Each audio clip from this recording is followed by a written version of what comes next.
Mónica Miranda, señora. Sí, su informe. se le dio media sanción en la Cámara de Diputados por unanimidad a la ley de ejemplaridad y coherencia por parte de los poderes públicos en la lucha contra el narcotráfico. Esta ley que había sido impulsada por la diputada Marisa Patafio y que, bueno, días previos el gobernador de la provincia, Claudio Poggi, había emitido un decreto por el cual establecía estos exámenes toxicológicos obligatorios para el Poder Ejecutivo Provincial. Bueno, él dijo en ese momento que lo hacía porque en la Cámara de Diputados no había habido consenso para sacarlo por ley. Entonces lo sacaba solamente para el Poder Ejecutivo. Y bueno, a raíz de eso, el bloque del PJ la semana pasada los había, digamos, increpado a los concejales, diputados del oficialismo, diciéndole, bueno, nosotros queremos tratarlo, todo lo que venga vinculado a la lucha contra el narcotráfico queremos tratarlo, y lo pedían sobre tablas en ese momento. Bueno, esto motivó que se tratara en 3 comisiones el martes pasado y tuviera despacho solamente por el oficialismo este proyecto de ley, que tiene varias modificaciones al original. Se establece que, bueno, aparte de que va a alcanzar este examen toxicológico preventivo en búsqueda de presencia de sustancias psicotrópicas ilegales en el cuerpo de los funcionarios de los 3 poderes, el Poder Ejecutivo, el Poder Legislativo, que alcanza a los legisladores y a las autoridades legislativas de ambas cámaras. También alcanza a la Defensoría del Pueblo, que esto fue un agregado que se hizo en las comisiones, y al Poder Judicial y Ministerio Público, o sea que a los magistrados y funcionarios judiciales quedan alcanzados, y el Honorable Tribunal de Cuentas de la provincia también, todos sus funcionarios.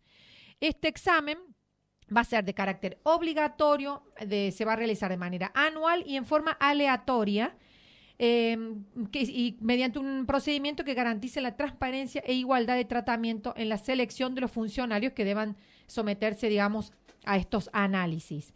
También establece, y esto es una modificación que se hizo con respecto a la ley original, que para la realización de estos exámenes toxicológicos se va a firmar convenio con instituciones públicas que no mantengan dependencia con el Estado provincial. Eso dice la ley, como se quedó la media sanción, pero en la ley original hablaba de convenios con las universidades para hacer los análisis toxicológicos. Esto fue un punto muy que se debatió bastante. El examen establece la ley que en el examen se va a detectar la presencia de metabolitos de sustancias psicotrópicas ilegales, y las autoridades de cada uno de los poderes va a tener que aplicar los mecanismos para el abordaje integral a personas con consumo problemático de sustancias ilegales, que se va a implementar por el área del Poder Ejecutivo Provincial o de la Autoridad de Aplicación, para brindar contención y asistencia, digamos, al funcionario que le haya dado positivo en el consumo problemático de sustancias psicotrópicas. Va a tener que hacer un tratamiento que va a establecer el Poder Ejecutivo. Y también se va a determinar, de acuerdo, porque cada poder, digamos, va a tener su forma de implementarlo, porque, bueno, también tiene su forma de establecer cuál es la idoneidad, digamos, que tiene cada funcionario público en los poderes. Son totalmente diferentes. En el poder, por ejemplo, judicial, para destituir a un juez se tiene que hacer un jurado de enjuiciamiento, digamos, y tiene que haber ciertas cuestiones que cumplirse. Por eso cada poder lo va a implementar de acuerdo a las características que tiene cada uno. Lo que sí se determina acá en el proyecto de ley es que cada poder va a resolver si le otorga licencia al funcionario, lo suspende en el ejercicio de sus funciones hasta su recuperación, o establece el cese en la función pública, ¿no? Esto es una de las cuestiones también que es cuestionada, digamos, en la ley. Y otra cuestión que se le agregó al texto es que toda persona que acceda a la información de los exámenes toxicológicos va a tener obligación de guardar reserva de su contenido. Otro de los puntos que también se cuestionó mucho en el recinto el miércoles. Y establece que los resultados del examen van a ser considerados datos sensibles en los términos de una ley nacional que se va a aplicar, digamos, en San Luis para estas cuestiones, ¿no? Que van a ser datos que realmente deben ser manejados de manera confidencial, ¿no? Porque se está hablando de la cuestión privada de los funcionarios, ¿no? Así que estas son las principales modificaciones que se le hicieron al texto de la ley y que fue aprobado y tuvo la media sanción entonces por unanimidad. Sí hubo mucho debate, llamó mucho la atención la postura de la oposición porque cuestionó absolutamente casi todos los aspectos de la ley, pero decidieron apoyarla, por eso se aprobó por unanimidad. Vamos a escuchar a Marisa Patafio porque ella es la autora del proyecto, la hemos escuchado ya estos días que hemos estado hablando con ella. Sí. Bueno, por supuesto que ella defiende la ley, ella es la impulsora, como yo les decía, la presentó el año pasado a esta iniciativa. Ella cree que son precisamente los funcionarios públicos los que deben dar el ejemplo en la cuestión, por eso le puso este nombre a la ley. Y dijo que destacó el hecho de que en San Luis había habido había aumentado en un 78% la incautación, por ejemplo, de marihuana, desde que está el gobernador Claudio Poggi, y dijo que se necesitaba a funcionarios que estén aptos, que estén sanos, que no estén condicionados para ejercer su función pública. Esto decía Marisa Patafio el miércoles en el recinto. Debemos nosotros poder cumplir con la función pública encomendada, ¿no es cierto?, sanos, aptos y libres de condicionamiento, presidente. Consideramos que este es un momento bisagra, presidente, y que es decisivo en el rumbo que queremos tomar. Creemos fervientemente que esta es una medida necesaria. Quizás no es muy popular, presidente, nosotros lo aceptamos, pero es necesaria. Estamos convencidos que esta batalla que tenemos que dar contra la droga que ha infectado a esta provincia se tiene que empezar a hacer desde adentro, presidente, desde adentro, desde nosotros, que somos lo que formamos el Estado, que somos que tenemos que dar el ejemplo. Por eso habla de ejemplaridad y de coherencia, porque nosotros tenemos que empezar con esta política. Seguramente no es simpática y la verdad que yo celebro que nos acompañen. La verdad estoy gratamente sorprendida porque creo que entendieron que esto es lo que nosotros queremos hacer para mejorar. O sea, estamos tomando nosotros esta política y hacemos algo, porque no vemos que antes se haya hecho otra cosa. No está bien que los funcionarios consuman droga, presidente, digámoslo claramente. Si hay una decisión de combatir la droga, entonces no está bien que nosotros consumamos droga. Es un sinsentido, si no, decir otra cosa. Que nosotros tenemos que tener una conducta ejemplar y demostrarlo con las acciones, presidente. Nosotros lo estamos tratando de demostrar con las acciones. No es lo que declamamos con las palabras. Bueno, esto decía Marisa Patafio, que es la presidenta de la Comisión de Seguridad y autora de esta iniciativa. Y bueno, uno de los principales opositores fue, bueno, ya lo escuchamos el miércoles, ya estoy confundida el día que trabaja, el miércoles a Federico Berardo. Él enumeró muchísimos cuestionamientos a la ley que bueno, insistió en el recinto con esto, ya lo vamos a escuchar. Pero también Silvia Sosa Araujo habló, ella sostuvo que en realidad no se va a poder aplicar nunca en San Luis, ella dijo.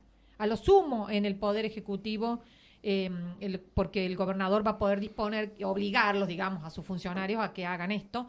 Ella dijo que en los otros poderes va a ser inaplicable, que de última sea voluntario. Dijo, yo estoy dispuesta a hacérmelo voluntariamente sin que venga nadie y me obligue a hacerlo. Dijo que en las otras provincias donde se está aplicando, Mario, porque se está aplicando en Tucumán, o sea, están las leyes vigentes. Ella dice que en Tucumán, Tierra del Fuego, donde está vigente, y en la ciudad de Villa Mercedes, no se cumple. Que ella estuvo averiguando, estuvo en contacto con las legislaturas y que esas leyes están vigentes pero no se cumplen. ¿Y explicó por qué? No, dijo que en Mercedes, por ejemplo, en donde es obligatorio, ¿te acordás? Ya hace un par de años, Mario, un solo concejal se ha hecho el análisis, uno solo.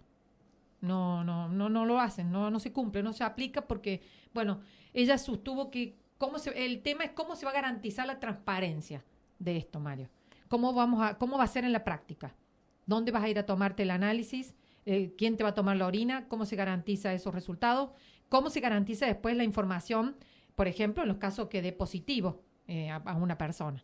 Vamos a escuchar los cuestionamientos que hacía Silvia Sosa Araujo a la ley esta conocida como el narcotest, a la que ella calificó de inaplicable. Que es una ley que es inaplicable, que es una ley que no se va a aplicar. Va a ser una ley que se va a sancionar y lo único que va a ser engrosar el digesto legislativo de esta Cámara para que después veamos que realmente el único poder que va a poder aplicarlo conforme está planteada es el Poder Ejecutivo. Son leyes que no se aplican, que sirven para un título para decir que hay que hacerse un test de narcotráfico, pero que en realidad no cumple el fundamento que establece este proyecto de ley, que dice que el presente proyecto de ley tiene como objetivo establecer una clara política de Estado respecto a la lucha contra el narcotráfico. Este proyecto de ley no significa esto. Este proyecto de ley lo único que pide que todos los funcionarios que ocupemos cargos jerárquicos tengamos que hacernos este narcotest, que ni siquiera esta ley debió ser obligatoria, debió ser voluntario, porque, para que se note nuestra coherencia realmente en lo que decimos y lo que hacemos. Entonces, voluntariamente deberíamos ir nosotros sin ninguna obligación a hacernos este test. Saca el gobernador un decreto que tiene los mismos fundamentos que este proyecto de ley, porque necesitaba mostrarle a la tribuna que tenía que hacer, que tenemos que hacernos todos, y que él iba a ser el primero en hacerlo. Lo acompañamos, nosotros estamos dispuestos a hacerlo, no esperamos ninguna reglamentación, todos, porque ahí está nuestra coherencia. El costo, ¿quién va a pagar el costo? Porque las obras sociales que tenemos todos no cubre, DOCEP no atiende esto. Los análisis que hay que hacerse para que sepamos todos, cocaína, marihuana, opiáceos, barbitúricos, anfetaminas, benzodiazepinas, que tiene un costo de 115.000 pesos. ¿Lo va a pagar el Estado? ¿Lo va a pagar cada uno de nosotros? O sea, tenemos que ser claros. Por supuesto que tenemos que pagarlos nosotros, porque ahí está nuestra coherencia. Pero seamos claros con todos los procedimientos. No nos olvidemos que el gobernador de la provincia es presidente de un partido político y que está aliado con quien pretende que sea el que realmente va a ser garante de estos resultados. ¿Cómo van a cuidar esos resultados? ¿Vamos a tener un escribano que nos acompañe a hacer el examen de orina, que veamos que la orina sea la nuestra, que no nos cambien el frasquito? Entonces, no va a ser aplicable para los demás poderes. Entonces, no mintamos, hagamos este narcotest, pero hagámoslo voluntarios, vayamos todos. No tiene que ser obligatorio, porque es mentira, no lo vamos a hacer. Bueno, esta es la postura que mantuvo Silvia Sosa Araujo, que fue muy crítica, habló extensamente con varios puntos de la ley como esto, planteó que falta cuáles son las sanciones si no se hace, si un funcionario no quiere hacerse el análisis, cómo se van a aplicar sanciones, cómo va a ser, como que se ha librado todo a la reglamentación en una cuestión muy delicada de la cuestión íntima, digamos, de una persona, ¿no? Y ella, bueno, ahí escuchaba que cuestionaba que, ellos cuestionan por el hecho de que se dijo que en la comisión se dijo que en la universidad se podían hacer estos análisis, o la universidad estaba en condiciones de hacer estos análisis a los funcionarios públicos, ¿no? Federico Berardo, Mario, ya directamente cuestionó con nombre y apellido al rector de la Universidad Nacional de San Luis en esta cuestión. Él habló extensamente porque él participó de las comisiones, el miércoles lo estuvimos escuchando acá, porque él nos dijo que nos dio su opinión. Él en ese momento, quiero aclarar, porque el martes cuando yo le hice la nota, él me dijo, voy a hablar en cuestiones personales, yo en el bloque no lo ha decidido. Y él dijo, yo estimo que lo vamos a rechazar. Pero bueno, después en el bloque se decidió aprobar la ley, pero él no estuvo, él se levantó al momento de la votación, así que había 30... No, él no la votó. Él se levantó del recinto y no estuvo presente, digamos, porque él no está de acuerdo con la ley. Él calificó de mala. Él dijo que era una ley absolutamente mala, que es inaplicable también, cuestionó del tema de cómo se va a aplicar y cuál es el límite, dijo, de esto. Porque si ahora, pues, supongamos, dice, si el gobernador quiere combatir la pornografía infantil, supongamos, dijo, ¿qué va a hacer?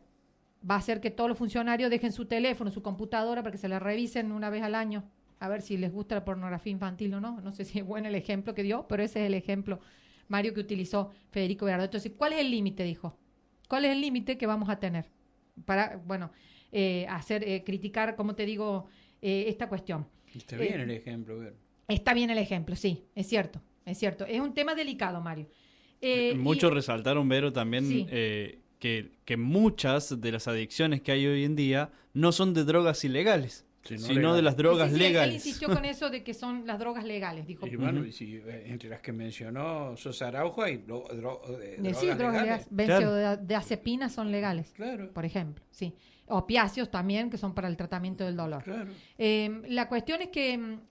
Y él fue más concreto en algo que a mí también me hizo pensar, Mario, con esto, porque hablando del tema de quién va a manejar la información, Mario, de las personas que por ejemplo, sean positivos, dijo, hay que tener mucho cuidado, dijo, porque acá le estamos poniendo un arma en la mano a las personas que sean detectadas positivas, ¿no? Porque por la situación a la que se le va a llevar de escarnio público, si esto se hace público, y de sospecha de su, de su condición, digamos, ¿no? De adicto, supongamos, a algún tipo de drogas.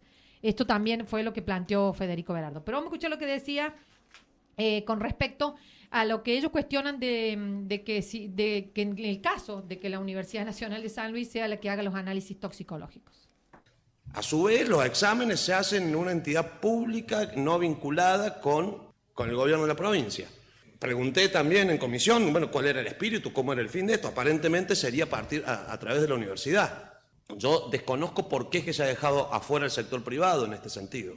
Pero yendo a la universidad, y que claro, bajo ningún punto de vista poniendo en duda la honestidad y la seriedad de la gente que trabaja en la universidad, sí pongo en duda la seriedad y los compromisos políticos del rector de la universidad.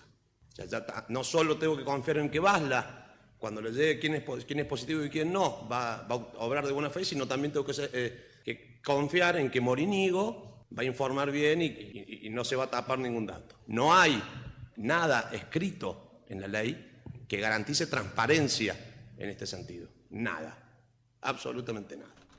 Bueno, esta fue la expresión que tuvo Federico Berardo con respecto a esta cuestión que ellos objetaron sobre quién va a hacer los análisis, porque aparte ellos dicen, según lo que se ha hablado en la comisión, sería esta Secretaría de Ética Pública, perdón si no digo bien el nombre, que preside o que dirige el doctor Ricardo Andrés Basla, ¿no? Dijo, imagínense que vamos a tener que confiar que esa información la va a manejar Ricardo Andrés Basla. Por eso es el cuestionamiento. Y bueno, imagínate, Mario, lo que vino después con ya polémicas declaraciones que siempre hace el diputado Carlos Pereira. Él fue más allá y él dijo que esta ley era icónica. Siempre viste que a él le gusta usar esos términos. Que va a ser icónica en el derecho parlamentario de la provincia de San Luis, esta ley. Así que se fue en elogios de lo que va a ser esta ley en el ámbito de la provincia. Que aparte se establece todo un abordaje de salud para las personas que den positivo en este caso, y fue más, voy a decir los datos que él usó para basarse en lo que viene después, porque él fue muy duro en el hecho de que él dijo que en San Luis había una lógica narco que infectó el poder político y parte del poder judicial en San Luis. Él dice que se basó en una información del anuario 2023, para mostrar, digamos, lo que pasaba con el gobierno anterior, que habla sobre el consumo de droga en el ámbito del país, en donde se establece que en San Luis, en el año 2023, aumentó un 45% la comercialización y tenencia de drogas en San Luis. En el año 2023 hubo 1.270 infracciones a la ley de drogas, digamos, a nivel país, que es la cifra más alta en 20 años en San Luis. En base a esto, a esta información que te estoy dando, Mario, dijo esta cuestión de cómo la droga ya había penetrado en San Luis y había creado esta lógica narco que se pretende que no sea la misma que sucedió en Rosario, ¿no? Vamos a escuchar lo que decía el diputado Carlos Pereira en el recinto sobre este tema. La droga estaba en las calles de San Luis. El avance de la droga era una realidad de la cual no solo teníamos testimonios desde el ámbito periodístico, sino que nosotros como actores políticos, en el contexto de campañas, caminando a los barrios y visitando a nuestros vecinos, había una evidencia de esto. Desde ahí venimos. Ese es nuestro punto de largada. Y esto es lo que lo llevó a decir a nuestro gobernador: San Luis no va a ser Rosario, dice el gobernador Poggi. ¿Qué quiso decir? que San Luis no iba a convertirse en un narcoestado, o al menos que San Luis no iba a tener una lógica narco. Porque la lógica narco tiene que ver cuando el poder económico del dinero de la droga te infecta el Estado. Y nosotros, o al menos yo sí tengo evidencia, que parte de la lógica narco infectó el poder político de San Luis en los últimos años, e infectó también a parte del poder judicial en la provincia de San Luis. Y también presumo que la ley de narcomenudeo, que se sancionó acá y de la cual nosotros nos opusimos y obtuvimos, tenía que ver con una vocación del poder político de manejar el negocio minorista de la droga en San Luis, de tener el control político, porque las rutas era evidente la liviandad con la cual San Luis se había convertido. Yo me he entrevistado con fiscales federales que me lo han sincerado y han concluido. San Luis logró llegar a ser un nodo logístico de tráfico y distribución de droga, y luego se terminó convirtiendo en un nodo de consumo. Bueno, esto decía el diputado Carlos Pereira. Bueno, la verdad que duras manifestaciones con respecto al gobierno anterior, así que generó todo un debate también sobre esto, y fue uno de los que cerró, digamos, el debate, y bueno, obviamente mantuvo elogios a la política de Claudio Poggi de lucha contra el narcotráfico que él dijo está llevando a cabo, ¿no? Recalcó y destalló y dijo que se mostraba muy orgulloso de estas políticas que se está aplicando a nivel provincial. Y bueno, como te digo, Mario, esto fue parte del debate, fue duro, digamos, también hubo, se cuestionó o se recordó casos de funcionarios públicos que estuvieron, te acordás, involucrados en cuestiones de consumo de drogas, de candidatas que estuvieron en las listas que tuvieron que ser bajadas y bueno, de cosas que fueron sucediendo en los últimos años y que lo llevan a él a decir que hay evidencia entonces de que esa lógica narco había penetrado no solo al Poder Ejecutivo, sino también a parte del Poder Judicial. Bueno, muy bien. Muchas gracias, Verónica. Muchas gracias. Desde la ciudad de San Luis.